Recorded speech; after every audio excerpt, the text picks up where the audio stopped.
Everyone, and welcome to the JavaScript Scopes hands-on session. With us, Marcus Tomlinson and Alexandre Abreu, which are going to walk you through making a scope in JavaScript. So you may have heard we have new bindings for scopes. So until now, you could do a scope in C++, Go, and no JavaScript.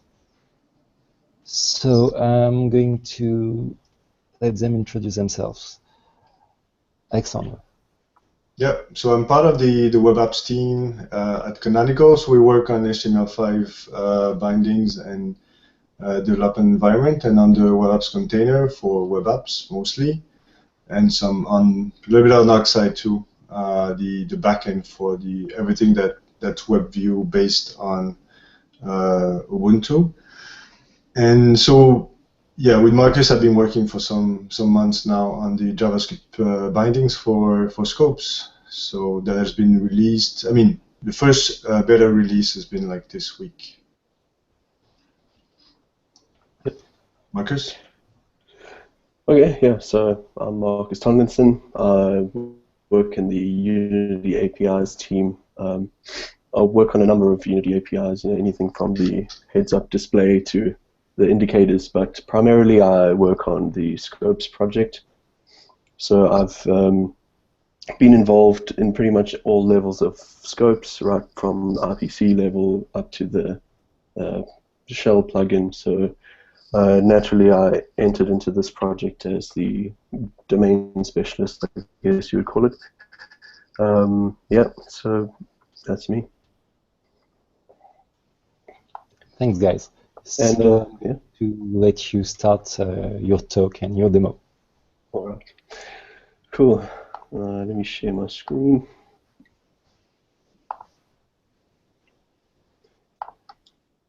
Okay, can everyone see? Yeah. Cool. All right, so JavaScript scopes. About me, I actually really did cover this. So I'm Marcus Tomlinson. I'm in the Unity APIs team.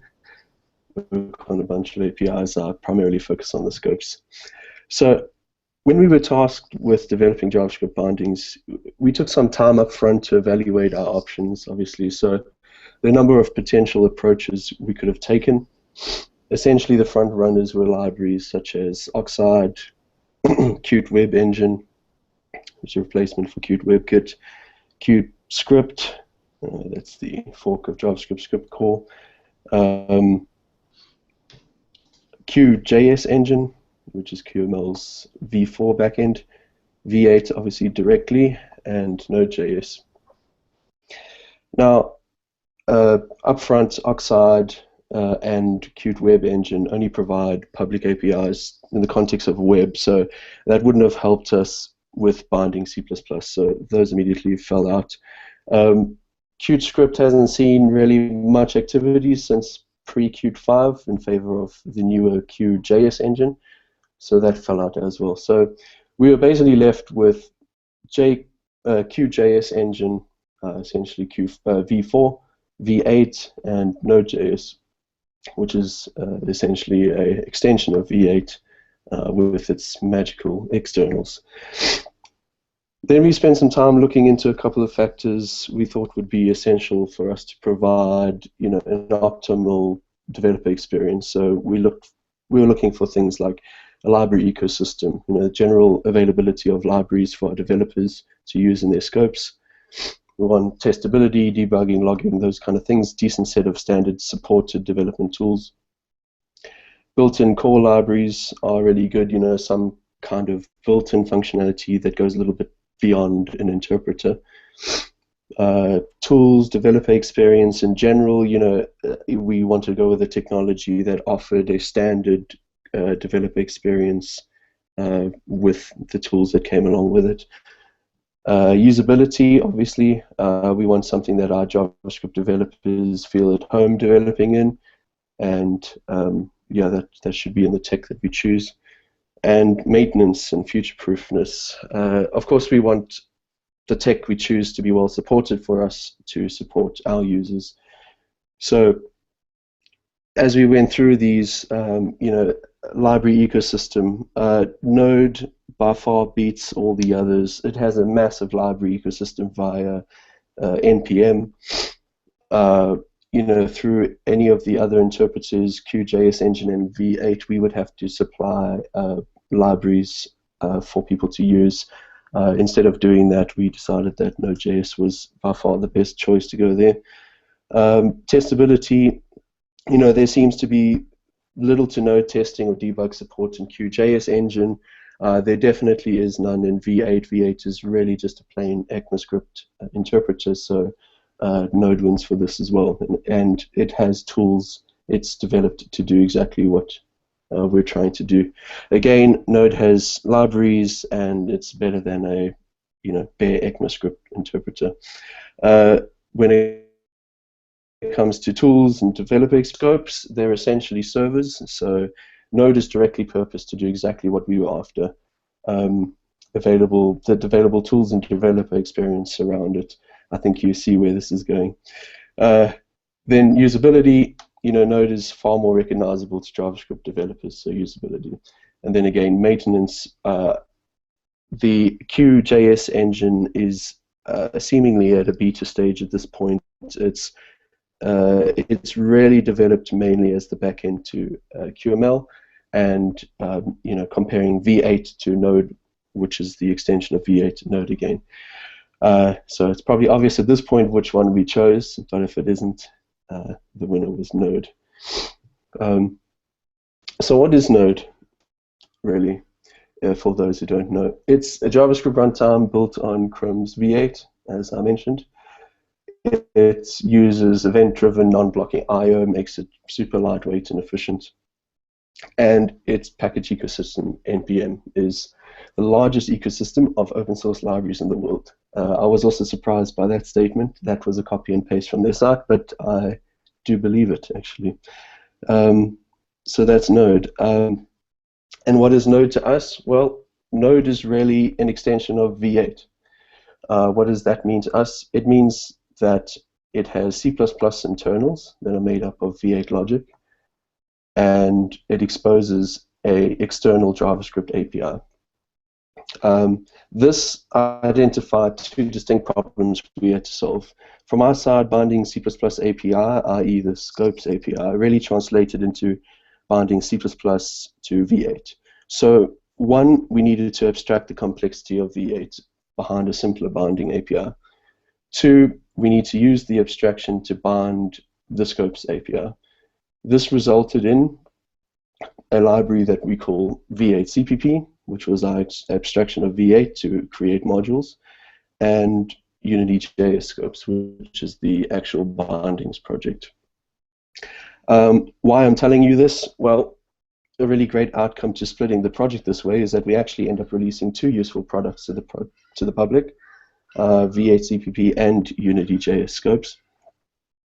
A little bit on V8 CPP. Like I said, it abstracts the complexity of V8, so it gives you a much simpler API, allows you to create V8 modules. These modules can be loaded in and run from Node. They can even be run from any vanilla V8 instance. Just an idea of how much simpler the process gets. The code on the left side is what you would have to do using V8 directly, and via V8 CPP with no exaggeration. That's how much simpler it gets. Yeah. So check out the project page for more info. If you we'll be maintaining this project along with the binding, so feel free to log any bugs or even contribute if you would like. That would be great. And of course, our journey leads us to developing the Node module that we created for JavaScript Scopes API. This is the module you'll import to your JavaScript and get access to the whole Scopes infrastructure. Any Node developer will immediately recognize the standards require usage, and that gives you full access to the Scopes API. If you're interested in seeing how our module was implemented using V8 CPP, you can check out the code there. And again, bugs welcome. So, what's got to be the coolest part of using Node as a platform for our scopes development has got to be the NPM. NPM is packed with tons of useful libraries for Node, anything from language parsers to popular third-party library bindings, even some really cool dev tools. Now, these modules are available in two forms. Those distributed as JavaScript libraries, smiley face, and those distributed as binaries. Now, if you have had any experience dealing with these binary compatibility issues between architectures before, any Node developers out there, you'll know that there is a mess of magic that you need to perform in order to get your Node applications working everywhere. And this is the reality for our situation of the develop on the desktop target to phone environment. So the good news is, whether you have or haven't dealt with these problems, we've completely abstracted the complexities of this behind a tool. So you simply just add whatever NPM modules you want to your project, and we'll take care of all the cross-building and that depending on where your scope is targeted. So we don't have to worry about what the modules are. We support them all.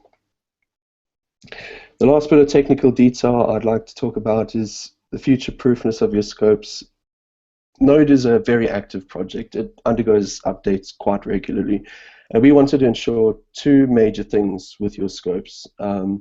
That's one, that they are as up-to-date as possible with Node's latest feature and security updates.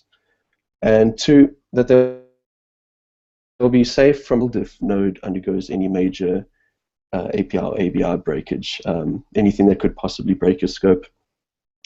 After a lot of discussion amongst our security and release teams, we arrived at a solution that will satisfy both, and that is that each scope will be released with Node embedded into the package. This is cool because every time you build, your scope will be packaged with the latest supported version of Node. This way, when Node undergoes any major changes, your scope is totally safe from disruption and will work perfectly out in the field. Then whenever you feel that your scope needs an update, you have the power to stay as up-to-date as you feel. You simply rebuild your scope, push it to the store, and you're up-to-date. So what's the conclusion of all this technical stuff? Well, in short, we've put in the hard work so our developers don't have to. Developing scopes in JavaScript is really easy. You simply open up the Ubuntu SDK, you create a JavaScript scope, and you're ready to start writing JavaScript for your scope. That's pretty much as easy as it is. Once you're ready to give it a go, you set your target, hit run, and that's it. Check out your scope. Yeah, so that's pretty much the technical introduction. I know there was going to be a lot of questions about why we chose Node and the journey we took to get here. I hope that answered a few questions that people would have had. Now I'll hand over to Alex, who will give us a hands-on demonstration of how you can use the API. Yeah. So just maybe to follow up on that, your last point, Marcus, we went through different options and different routes, so we decided to go for Node. So the initial step wasn't to go from Node, but then we realized most of the points as we went through basically that Node was the best option for us and the least amount of effort to have something out and available to developers as fast as possible. So hence the Node decision, and which still makes a lot of sense today. And we saw the reasons why in your slides. So yeah, I'm going to set up my screen share.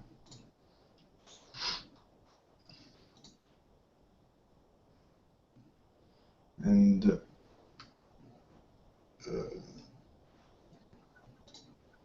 you see it? Do you see the? Yep. Yeah, the slides. Okay, good. So it's gonna be like just a few slides just to present the API side. So we saw some of the reasons and the rationale behind some of the decisions that we made with the projects and with the technical decisions that we make for the project. So now what I'm going to talk about is more from the point of view of the developer. So how, what does the API look like? What kind of decisions do we make at the API level?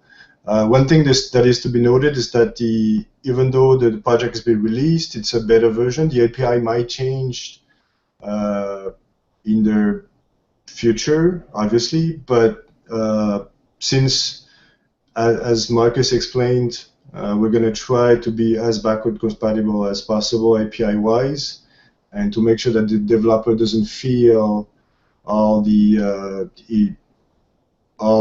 changes that we might make, like upstream. So from the API perspective, quickly, so we try the initial version that we released is try to be on par and offer the same kind of functionality, obviously, as the C++ version. So in terms of, so you're going to find the same kind of building blocks that you see in the C++ version. So currently we are almost on par in terms of functionality. So this obviously development is still going on. So, but we're getting close to 100% support of basically everything that the C++ version and everything that you can do with scopes in C++. So, so we're getting really close to that. And so what you have at this point is already allows you to do quite a lot of like substantial amount of stuff for scopes development. So the other points are basically some different ways of saying what Marcus already said during his presentation. So we're going to see a few examples of that during the hands-on demo. The way that you can leverage NPN or just like the basic default core libs in Node and the capabilities that it allows you as that it gives you as a development environment. Also, in terms of JavaScript, one interesting bit is that since everything is Node based, which tracks also the recent releases of V8, you have access to a lot of different interesting features by like ES6 features in your JavaScript directly, which makes it like a very interesting and compelling development environment.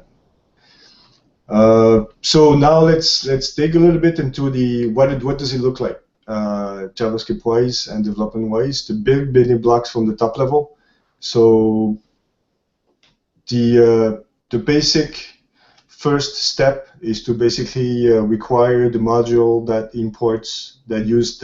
makes available all the scope libraries and the scope bindings, which is Unity.js scopes, which come from the same the similarly named projects that Marcus mentioned.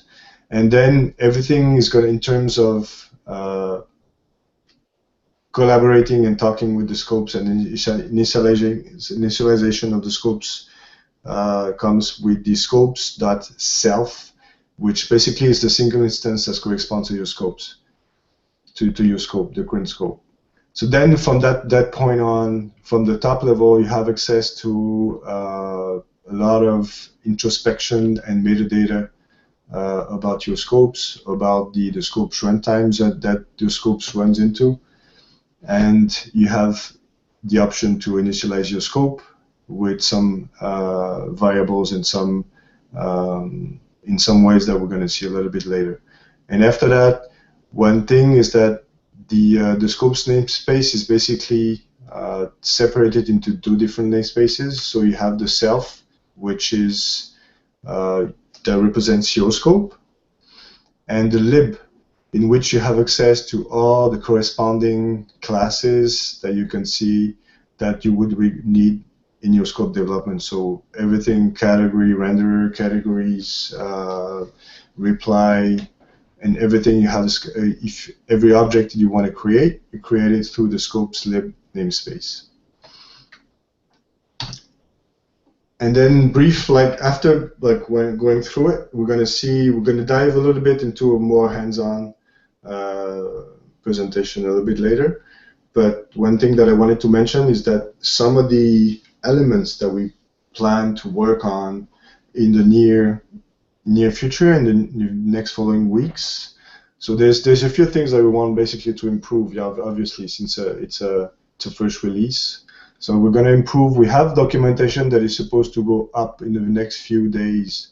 So we fine-tuning the latest details here, but we want to improve and have the documentations up and improve the coding assistance, so the coding assistance that you have in Code Creator, with things like possibly code completion, to have an experience that is as pleasant as possible in terms of development.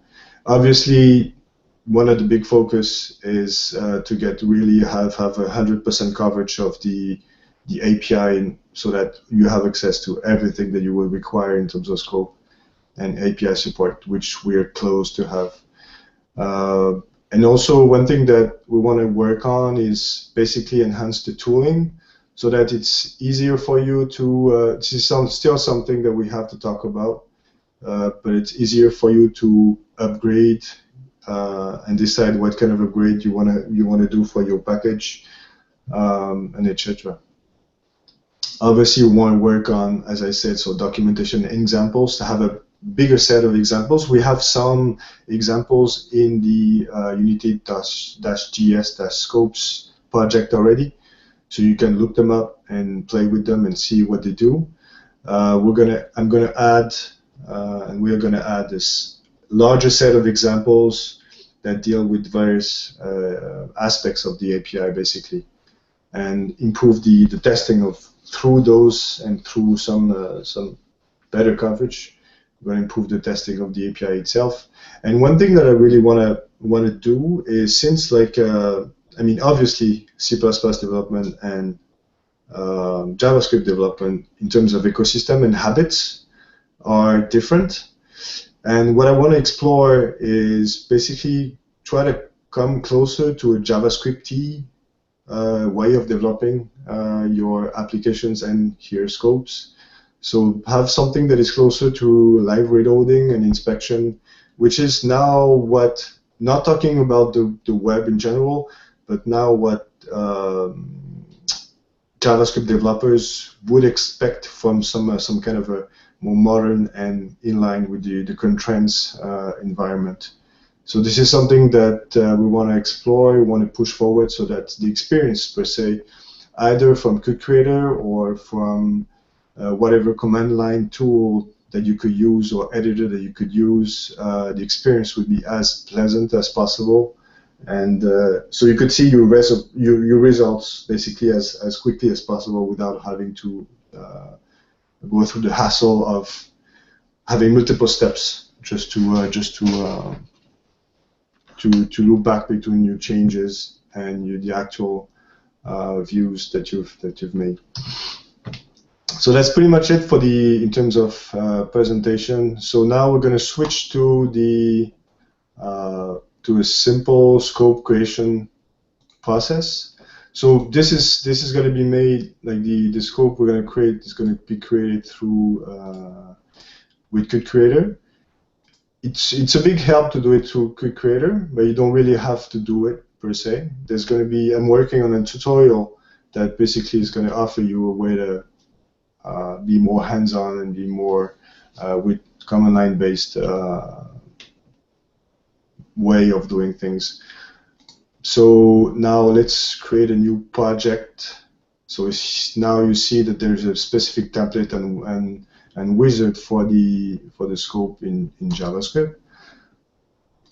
Let's go for it. So we're going to create an empty scope here. You have the choice, the same kind of choices that you have for C++ scopes and for Go scopes, I think. So to create a scope that deals with data with HTTP and JSON form, or HTTP and XML form. So we're going to leave everything by default and just create an empty scope. For local,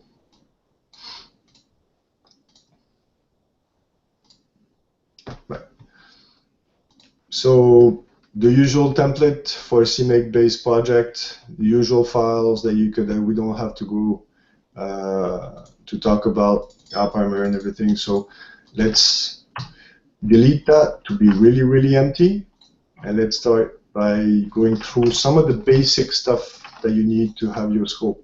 So as we said, it is a Node.js based environment, so so everything is familiar as soon as you know a little bit about Node.js. So you will basically require the module that exports all the API, the JavaScript scope APIs, and then you can have access to the current scope that is being run and by the scope.self variable, and that you can initialize to set up everything. So now if you run this, it's going to be an empty scope that does nothing, but you have your scope running basically. So now if we go a little bit further into the kind of interactions that you can have as you initialize your scope. As you initialize the scope, you can set up a few. So you can specify a few callback functions that the scope runtime is going to call as in each step, as it reaches different steps in its initialization and its life cycle. So you can specify a run function that's going to be called when the scope is being run and loaded. And this is the start function that you can specify when the scope is going to be started by the runtime. Alex, excuse me to interrupt you. Yes. People are asking if you could enlarge the font a little. Oh, sure. Better? Much better, yes. Yeah, I guess so. Sorry about that. But I mean, there wasn't much before on the screen, so there wasn't much to see. So as you see, it's very, very simple. So initialize function, you initialize your scope, you give the scope runtime some indications on what kind of callback and what kind of information you want to be given. So run function, start function, the scope is going to call them as soon as it reaches some step in its application life cycle. And now you see that here the scope has been started first and then run after that, and you have access to scope ID and some specific information about the scope itself. So again, very simple. Now let's see one example of something interesting that possibly you could want to do. Let's see. Yeah. So now if you want to, so since you basically run into a Node.js environment, you have access to all the core libraries and all the npm-based libraries that are available in Node. So one of them is the file system. So this is just to show that everything is supposed to work as expected if you're a Node developer or if you know a little bit about Node. Or otherwise, I mean, it's fairly simple to get to know it, to get to know a little bit the ecosystem. So here, one of the variables that you have access to, and that could be very handy for your scope, is when you want to, is the cache directory. The cache directory is a location on file system in which your scope is allowed to write. So this is, for example, one of the locations that you can use if you want to back up data. If the scope runtime informs you that it's going to stop because along with the start, you have a stop function. So when the scope runtime informs you that it's going to stop the scope, you can use this this location here to back up your data, for example, as a general mechanism.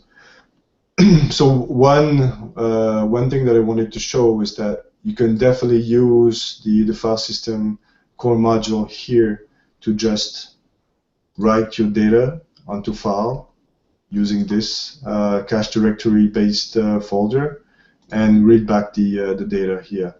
So it's very simple, but just to show that you can do whatever you want in terms of and expect the kind of development environment that you would have for any kind of Node.js based application. So again, let me run this. I didn't save it.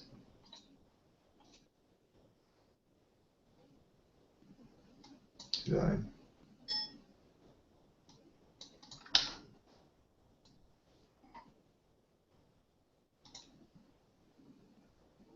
Yeah.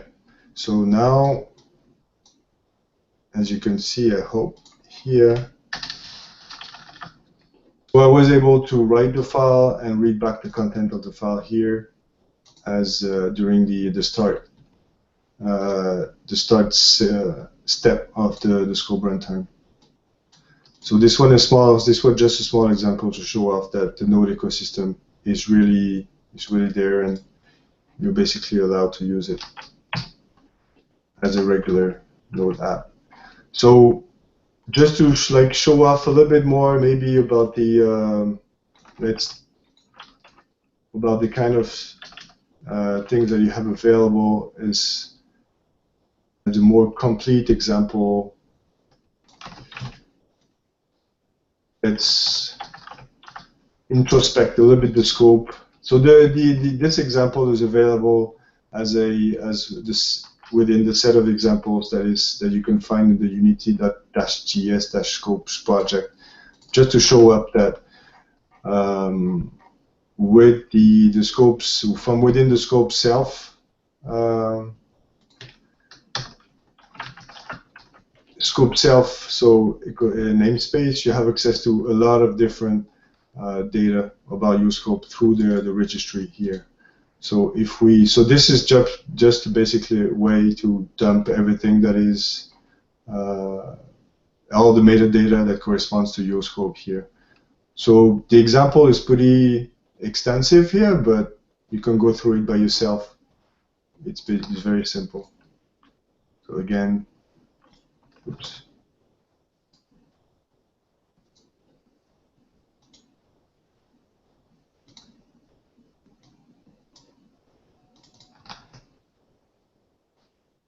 Yeah.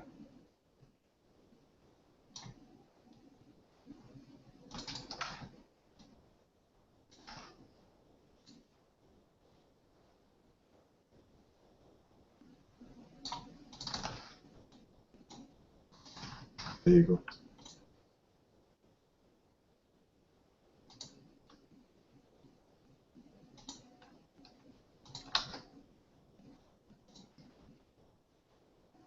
So here, so you can see that you have, so besides all the errors that don't really matter at this point, but you have access to different data about your scope, data that can be found in the ini file. So about the author, about some various informations that you have access about your scope here. So again, this example is available in the unity-gs scopes project. So now let's get back to some working a little bit more on some of the functionalities available in your scopes as a scope developer. So we saw the run and the start function here.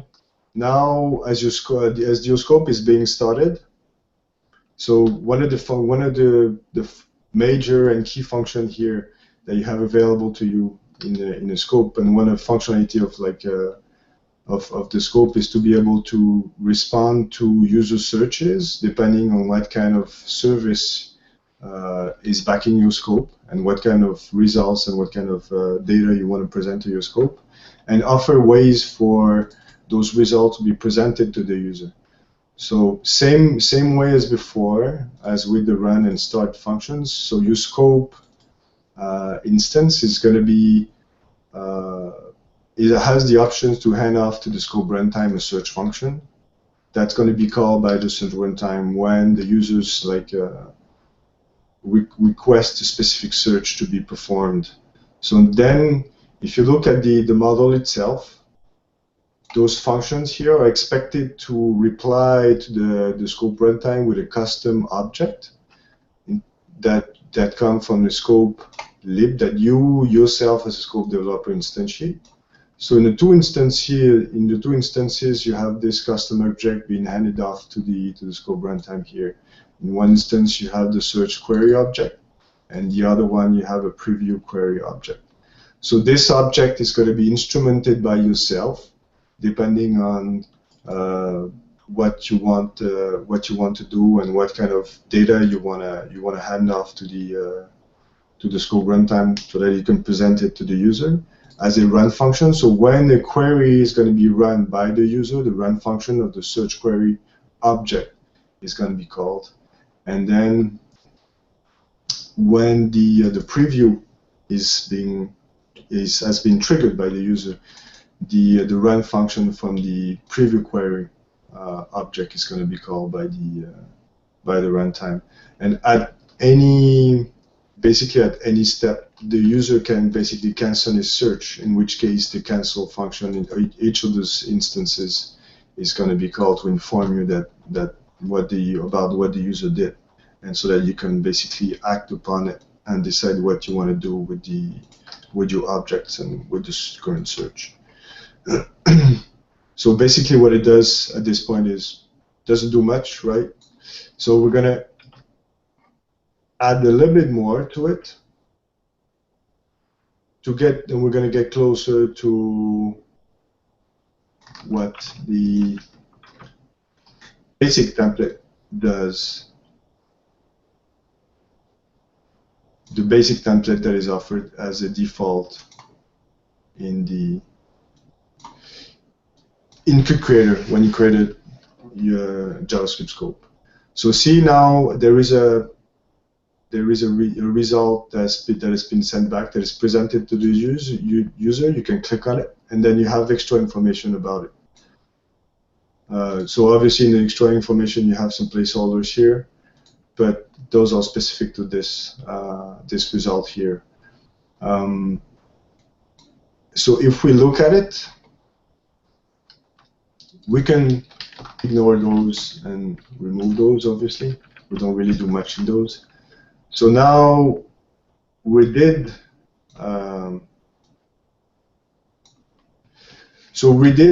Instrument the search query object that we handed off to the scope runtime when the search was performed. So with this one, you have access to. So what we did is we triggered a search for some data that we are interested in based on the query that the user made. So from within this object, you have access to the query that was done by the user. So by default, we use a default string here for the query when the query is empty, and then we use the Node core HTTP library here to actually perform the HTTP request to the backend service that we are targeting and for which we're trying to expose the data. So this is very classic Node code here, so it's not really specific to scopes. So requesting doing the HTTP request. And here, upon reception of this HTTP request, we actually do the parsing, and this is where we use the Node API bindings to expose those results to the Node the JavaScript runtime. So here we create so what the JavaScript runtime expects and what the scope runtime expects is some categories results. So those results have to be associated with a category. So you can group different kind of results into different categories. So here I just create I register a specific category with a name, with an ID, with a name, right? And a category renderer. The category renderer is a way for you to specify what kind of layout basically you want the results to be to use when they are being displayed automatically by the scope runtime. So you create the category, and then you instantiate the results themselves, associating them with the root category that you want. So for each result, you set some basic and necessary elements to it. So you have a URI, you set the title of the result. As we saw, you can set an icon, the same kind of icon that we saw when I ran the demo. And you can set some extra elements here that you can bind, as we can see later, in the preview pane. So we extracted all this data from the results that we got from the Open Weather website, and then we associated with categories, and we categorized results, and we pushed them back to the scope runtime here with the search reply object that we got up there when the scope runtime called us after a search was performed by the user. So this mechanism of a key function associated to a specific lifecycle state that's being called by the runtime, and in which we hand off back to the runtime an object that we're supposed to instrument with our logic, is basically the same. You're going to see it all over the place, and it's the same mechanism that is used for previews, for activation, and everything. So all your code is going to be done here, and you have access to the APIs and the specific classes that you could be useful to you at any time in those specific steps here. So now, if we go back to the example, to running the example here. So as you can see, so now this is the presentation of the result here. So if you have multiple results, or if you change the query, for example, the results that you get back are presented in the same way that you specify here. So with an art, with some various descriptions and labels here. And if you click on them, then you basically trigger a preview pane that you can also instrument. So in the same way that you actually instrument the search step, you can instrument the preview one with basically the same way that we saw before. So the scope runtime calls you in the preview, and then you're supposed to hand off like the preview query object that is being instrumented with a run and a cancel that has the same semantics roughly than the one that we used in the search here instrumentation. So the responsible for the run function in the run chunk function of the preview query object is basically to specify to the scope runtime how the preview how you're supposed to lay out different widgets. So you have to have access to a specific list of different widgets, how to lay out those widgets, and depending on what you want exposed in a more detailed preview of one result item.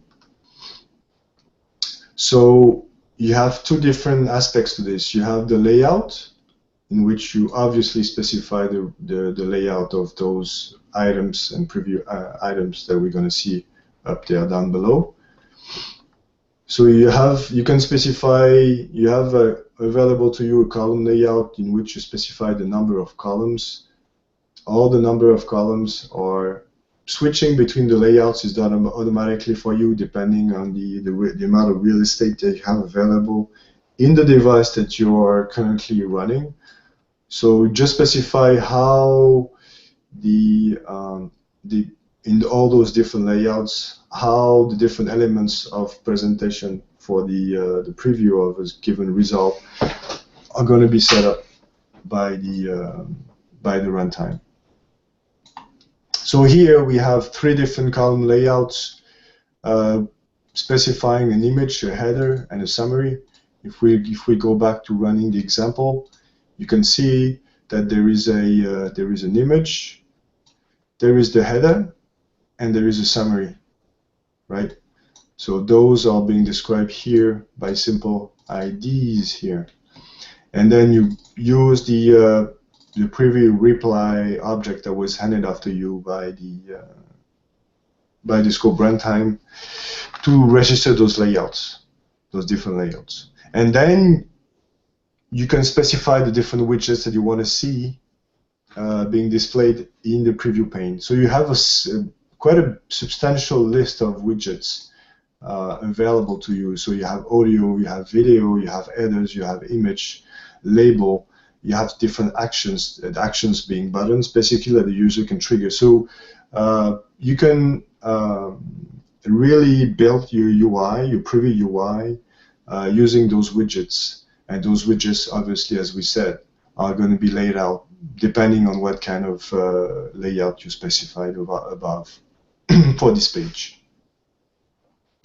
So for those widgets here, you can, for each widget, you can map some elements, some specific elements that the widget is expecting to be filled with data, with the data that you specified for each result. So for this result, we did specify a default. So some of those data are default data. So URI, title, and art.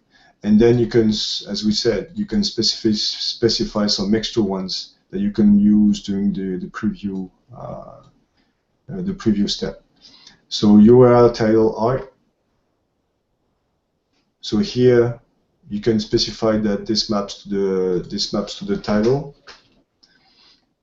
and you can see here that we used a custom-made key that is associated with the result, and also map it with the subtitle part of this header widget here.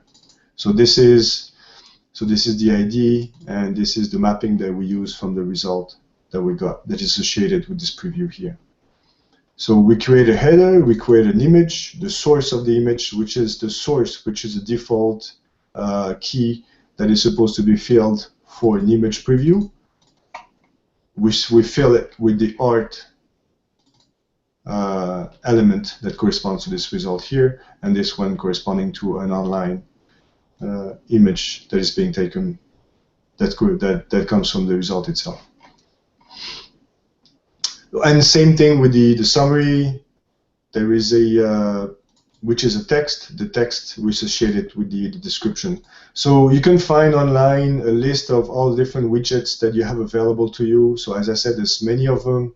Audio and video for on-site playing of audio and video. If you have audio and video results or URLs available to you for a given result, you have actions, so you can basically specify and really tweak your UI based on what you want to expose to the user here. And then you push those directly to the preview pane, and then when you nod, you inform that everything, I'm done. So now you can display everything that relates to this preview here. And then the runtime is going to be the one that basically shuffles everything and puts everything in order so that the preview can be displayed. So that kind of covers, like, and then you have available to you, like, so we did cover the search functionality available to you, the preview functionality. You have others also. You have activation that is being triggered when you deal with actions, among other things. So the way that those extra instrumentation elements are going to work is exactly the same as those. So you hand off to the runtime a specific object that you instrument with the kind of elements that you want to do. So I think that it kind of covers the roughly the elements that I wanted to cover to get you ready and up to start to develop some scopes.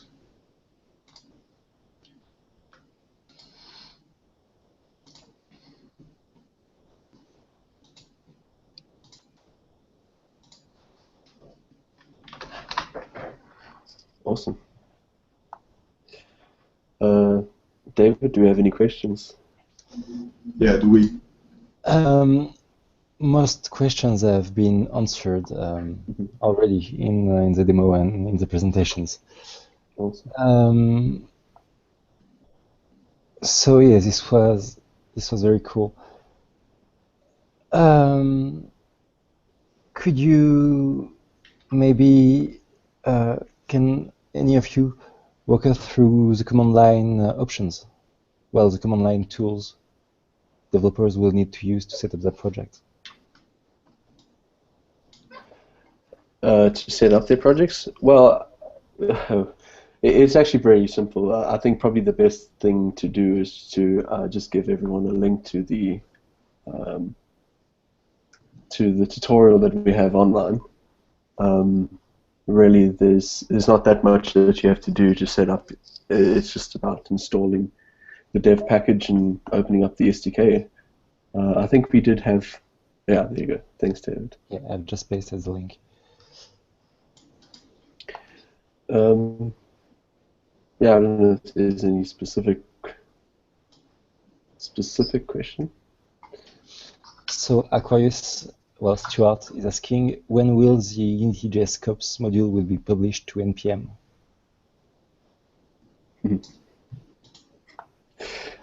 Well, we don't have plans currently to publish it to NPM.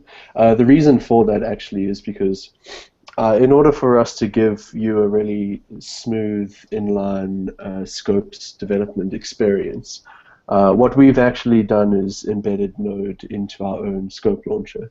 So your scope isn't necessarily directly executed by Node, so it doesn't conform to the standards that they would expect in NPM. But to us, this is a good thing rather than a bad thing. This allows our SDK integration to work a lot better. The packaging of your scope into a package, and allows us as well to keep track of any breaking changes of Node and allow our project to develop as Node develops, so that scopes aren't broken. That's our approach. Yeah, making it available to NPM wasn't really the core issue that we were trying to solve here. So Stuart is asking a related question. Will Node.js be exposed to apps as well as so I can write QML apps which include the Node backend instead of a C++ backend? That will be a separate concern completely. What we've worked on is not to support that. No, our aim was to support scopes in JavaScript, and scopes are not apps. So. Yeah, I mean it's not the first time that somebody mentioned that to us though. But it actually raises a lot of different concerns that we haven't really thought about yet. And I know, and I'm not sure yet if it's something that we might end up in the long term going that way, but. It depends on a lot of different elements that we don't have under our control. So, yeah, it's definitely worth asking. And you're not the first one.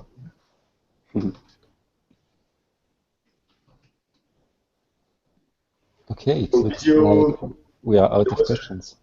There was a question about the documentation. Did you answer it, David? Yes, I've pasted the link. Oh, okay. And the API documentation per se is not up yet, as I said. So no, not up yet. Should be online in a few days now. Yeah, you require a bit of tweaking, but it's just a matter of a few days to get it up there. And if you're watching, there's a quick note on the tutorial just how to get a local copy of the documentation. It's easy enough. If you are watching the stream and not on IRC, the tutorial is on developer.ubuntu.com in the scopes tutorial section. Stuart is not asking, but is saying that the Unity.js scopes dev package is not in the PPA.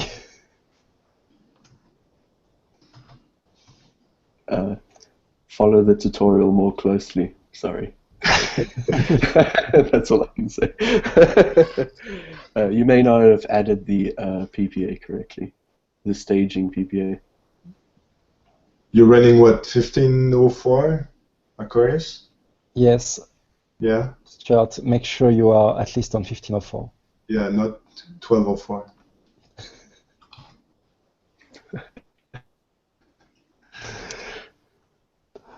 Okay, looks like it's the end of the session. Oh,